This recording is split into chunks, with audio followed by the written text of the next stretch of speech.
এ বন্ধু, আজকে না আমার খুব কাচ্চি খাইতে ইচ্ছে করছে। চল, হোটেলে যাই কাচ্চি খাবার লাগবে। কি কস? 3 দিন হইলো না কোরবানি ঈদ গেল, তরে হুন্নি কাচ্চি খাওয়ার লাগে? কি রে মামা, বুঝলাম না তো। এই বেড়া, মোর মনটা অনেক চাচ্ছং যে মুই কাচ্চি খাই। চলস না বেড়া? কি রে, তুই কি কোরবানি ঈদের মধ্যে গরু গোস্ত খাস নাই? না তোর বাসায় গরুর গোস্ত নাই?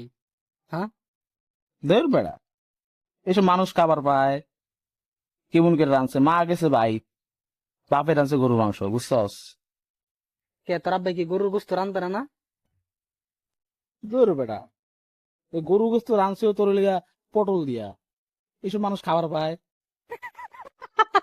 আরে রংপুর রে, কি কইলি এটা? তুই গরুর গোস্ত পটল দিয়া বিনোদন দিলি রে মামা, তুই বিনোদন দিলি। মানুষ খাবার পায় এসব দিয়া বেড়া, পটলের বিচি মুচি বাইসে থাকে। তুই বেড়া মজা নিচ্ছিস আমার সাথে।